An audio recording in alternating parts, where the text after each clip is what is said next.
Hello friends, welcome to our channel. இன்னைக்கு வந்து நம்ம என்ன வீடியோ பார்க்க போறோம்னா ஒரு லஞ்ச் மெனு தான் பார்க்க போறோம். முள்ளங்கி சாம்பார், மைசூர் ரசம் எப்படி பண்றதுன்னு பார்க்கலாம். அதுக்கப்புறமா அவரைக்காய் பொரியல், இது மூணும் வந்து நம்ம ரெசிபி பார்க்கலாம். இன்னைக்கு ஃபர்ஸ்டே பாத்தீங்கன்னா நான் வந்து பருப்பு வேக வச்சு எடுத்து வச்சுட்டேன். அடுத்தது பாத்தீங்கன்னா நம்ம சாம்பார் பண்றதுக்கு ஒரு கடாயை வச்சுக்கோங்க. இப்போ இதுல ஒரு ஸ்பூன் எண்ணெய் சேர்த்திக்கோங்க. எண்ணெய் நல்லா காஞ்சிருச்சு. அதுக்கப்புறமா ஒரு அரை ஸ்பூன் கடுகு, உளுந்தம்பருப்பு கொஞ்சமா சேர்த்திக்கோங்க. கடுகு நல்லா பொரிஞ்சதுக்கு அப்புறமா கொஞ்சம் கருவேப்பிலை சேர்த்துக்கோங்க. ஒரு பெரிய வெங்காயத்தை இந்த மாதிரி கட் பண்ணி வச்சுக்கிறோம். இப்போ நம்ம சேர்த்துடலாம். இப்போ இதில் தேவையான அளவு உப்பு சேர்த்துக்கோங்க. ஏற்கனவே பருப்பு வேக வைக்கும் போது கொஞ்சம் உப்பு போட்டுக்கோங்க. அதனால பார்த்து அளவாக காய்க்கு மட்டும் சேர்த்திக்கோங்க. இப்போ இது லைட்டாக வதக்கி விட்டுருங்க. அடுத்தது பார்த்தீங்கன்னா ஒரு பெரிய தக்காளியை இந்த மாதிரி ஸ்லைஸ் பண்ணி வச்சுக்கிறோம். இப்போ நம்ம சேர்த்திடலாம். 2 முள்ளங்கி பார்த்தீங்கன்னா இந்த மாதிரி ஸ்லைஸ் பண்ணி வச்சுக்கிறோம். இப்போ நம்ம அதை சேர்த்திடலாம். இப்போ இதை லைட்டாக ஃப்ரை பண்ணி விட்டுருங்க. வின்டர் டைம்ல பாத்தீங்கன்னா இங்க வந்து நம்ம ஃபைபர் நிறைய எடுத்துக்கணும். ஃபைபர் கண்டென்ட் ஃபுட் இருக்குல்ல அது. அதனால முள்ளங்கிலாம் பாத்தீங்கன்னா நல்லா நிறைய சாப்பிடணும். அப்பதான் வந்து நமக்கு டைஜஷன் வந்து கரெக்டா இருக்கும். இப்போ இதுல ஒரு அரை ஸ்பூன் மஞ்சள் தூள், 1 ஸ்பூன் மிளகாய் தூள், 2 ஸ்பூன் சாம்பார் தூள் சேர்த்துக்கோங்க. இப்போ வந்து இதை லைட்டா ஃப்ரை பண்ணிக்கோங்க. இப்போ இதுல காய் வேகிற அளவுக்கு தண்ணி சேர்த்திக்கோங்க. முள்ளங்கி வந்து நல்லா வேகட்டும். ஆக்சுவலா வந்து எனக்கு பாத்தீங்கன்னா முள்ளங்கி சாம்பார் அவ்வளோ பிடிக்காது கம்பேரிங் டு மற்ற சாம்பார். ஸோ முள்ளங்கி வச்சு இன்னும் நிறைய டிஷ்ஷஸ் வந்து எப்படி பண்ணணும் அப்படின்னு சொல்லிட்டு நான் உங்களுக்கு வீடியோஸ் போடுறேன். ஏன்னா முள்ளங்கி பாத்தீங்கன்னா எனக்கு தெரிஞ்சு நிறைய பேருக்கு பிடிக்க மாட்டேங்குது. அதனால இப்போ இது வந்து நல்லா வேகட்டும். அதுக்குள்ள நம்ம வந்து பொரியல் ரெடி பண்ணிடலாம். இன்னைக்கு நம்ம அவரைக்காய் பொரியல் தான் பண்ண போறோம். அதுக்கு ஒரு கடாயை வச்சுக்கோங்க. இப்போ இதுல கொஞ்சமா எண்ணெய் சேர்த்திக்கோங்க. எண்ணெய் நல்லா சூடாயிடுச்சு. இப்போ இதுல ஒரு அரை ஸ்பூன் கடுகு, கொஞ்சமா உளுந்தம் பருப்பு சேர்த்திக்கோங்க. அடுத்து பார்த்தீங்கன்னா கொஞ்சமா கருவேப்பிலை இலை, அதுக்கப்புறமா அவரைக்காய் பார்த்தீங்கன்னா இந்த மாதிரி பொடி பொடியாக கட் பண்ணி வச்சுக்கிறேன். இப்போ நம்ம சேர்த்திக்கலாம். இப்போ வந்து இது லைட்டாக ஃப்ரை பண்ணிக்கோங்க. இங்கே பார்த்தீங்கன்னா அவரைக்காய் வந்து எங்களுக்கு கிடைக்கவே கிடைக்காது. இதுதான் வந்து ஃபர்ஸ்ட் டைம் அவரைக்காய் கிடைச்சிருக்குது. இங்கே 1 இயர் ஆயிடுச்சு கிட்டத்தட்ட நாங்கள் வந்து அவரைக்காய் இங்கே சாப்பிட்டு. ஊருக்கு போனப்போ நாங்கள் சரியாக சாப்பிடல. அது இல்லாமல் இங்கேயும் வந்து அவரைக்காய் கிடைக்கவே இல்லை எங்களுக்கு. மார்க்கெட்லேயும் பார்த்தீங்கன்னா ஒரே ஒரு கடையில் தான் இருந்துச்சு. இப்போ இதில் தேவையான அளவு உப்பு சேர்த்துக்கோங்க. ஒரு 1/4 ஸ்பூன் மஞ்சள் தூள், 1 ஸ்பூன் மிளகாய் தூள் சேர்த்துக்கோங்க.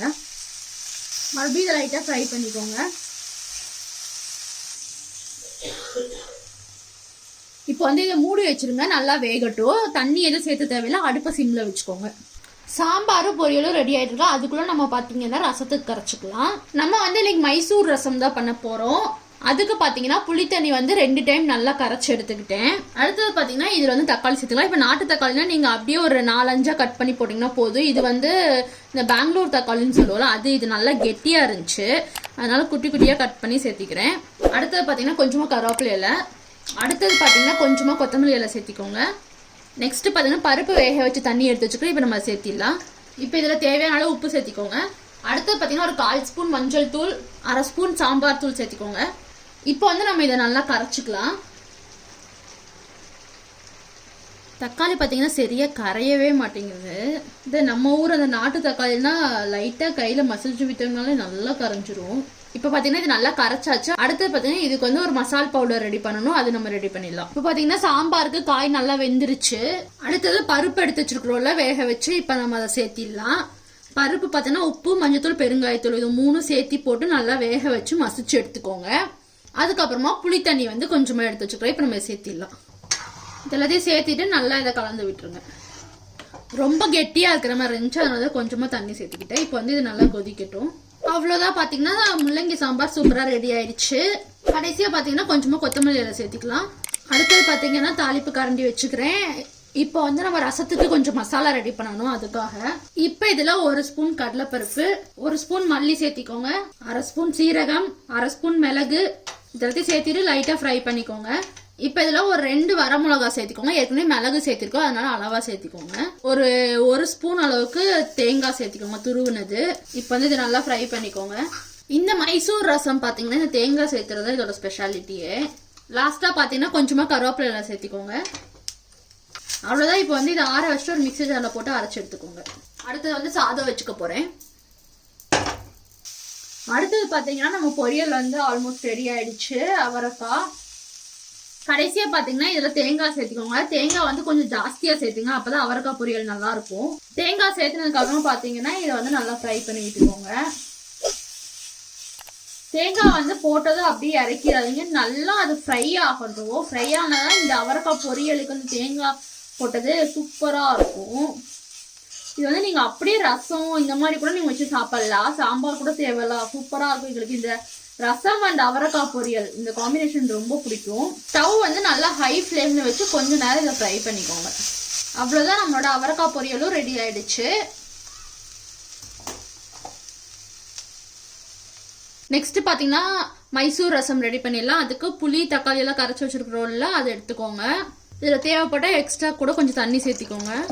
இப்போ பார்த்தீங்கன்னா ரசம் வந்து பொங்கி வருது. இந்த டைமில் நம்ம அரைச்சி வச்சிருக்கிற மசாலா இப்போ நம்ம சேர்த்திடலாம். இந்த மசாலா பவுடர் சேர்த்திட்டு இதை வந்து நல்லா கலந்து விட்டுருங்க. அவ்வளோதான், நம்மளோட மைசூர் ரசம் ரெடி ஆயிடுச்சு. நீங்களும் வந்து இதை ட்ரை பண்ணி பாருங்க. இப்போ இதெல்லாம் லாஸ்ட்டாக ஒரு 1/4 ஸ்பூன் அளவுக்கு பெருங்காயத்தூள் சேர்த்திக்கோங்க. அடுத்தது பார்த்தீங்கன்னா நம்ம வந்து இப்போ இந்த ரசத்துக்கு தாளிச்சிடலாம். ஃபஸ்ட்டு பார்த்தீங்கன்னா தாளிப்பு கரண்டி வச்சுக்கோங்க. இப்போ இதில் கொஞ்சமாக எண்ணெய் சேர்த்திக்கோங்க. எண்ணெய் நல்லா சூடாயிடுச்சு. இப்போ இதில் ஒரு 1/2 ஸ்பூன் கடுகு உளுந்தம் பருப்பு சேர்த்திக்கோங்க. கொஞ்சமாக கருவேப்பிலை சேர்த்திக்கோங்க. இதை வந்து அப்படி இந்த ரசத்தில் சேர்த்திருங்க. அவ்வளோதான், நம்மளோட மைசூர் ரசம் ரெடி ஆயிடுச்சு. கடைசியாக பார்த்தீங்கன்னா ஒரே ஒரு அப்பளம் மட்டும் சுட்டுக்கலாம். இது பார்த்தீங்கன்னா எண்ணெயில் பொரிக்கிறது கிடையாது, இந்த மாதிரி அடுப்பில் வச்சு சுடுறது. அதாவது தோசைக்கல் இருக்குல்ல, அதை யூஸ் பண்ணிக்கோங்க. ஃபஸ்ட்டு ஏற்கனவே நான் வீடியோ போட்டிருப்பேன், இது வந்து எப்படி பண்ணுறதுன்னு தெரிலன்னு சொல்லிட்டு. இந்த மாதிரி 2 பக்கம் திருப்பி திருப்பி போட்டு எடுத்தீங்கன்னா சூப்பராக ரெடி ஆகிடும். இப்போ நீங்கள் டயட்டில் இருக்கிறீங்கன்னா கூட இந்த மாதிரி ஃபாலோ பண்ணிக்கலாம். அப்பளம் சுட்டு சாப்பிட்டீங்கன்னா உங்களுக்கு ஒன்றும் பிரச்சனை இருக்காது. கடையில எல்லாம் பார்த்தீங்கன்னா இந்த மாதிரி தான் சுருட்டி கொடுப்பாங்க. இங்கெல்லாம் நீங்கள் நார்த் இந்தியன் மீல்ஸ் வாங்கியிருந்தீங்கன்னா உங்களுக்கு தெரியும். சப்போஸ் நம்ம ஊரில் எப்படி தராங்கன்னு தெரியல. இங்கே பார்த்தீங்கன்னா நம்ம மீல்ஸ் வாங்கினோன்னா அப்பளம் வந்து சுட்டுட்டு இந்த மாதிரி சுருட்டி தான் தருவாங்க.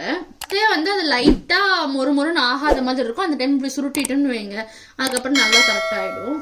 அவ்வளோதான், பார்த்தீங்கன்னா நம்மளோட லஞ்ச் மெனு முடிஞ்சுது. சாதம், அதுக்கப்புறமா முள்ளங்கி சாம்பார், இது பார்த்தீங்கன்னா மைசூர் ரசம், தயிர் இருக்குது. தயிர் பார்த்தீங்கன்னா இங்கே வந்து நான் எங்களுக்கு சரியாக கிடைக்காது.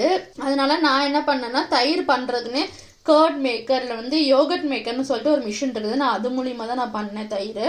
நெக்ஸ்ட் பார்த்தீங்கன்னா அவரைக்காய் பொரியல், ஒரு அப்பளம் வந்து சுட்டு எடுத்து வச்சிருக்கிறேன். இப்போ பார்த்தீங்கன்னா உங்களுக்கு தெரியும், நல்லா மொறுன்னு ஆயிடுச்சு பாருங்களேன்.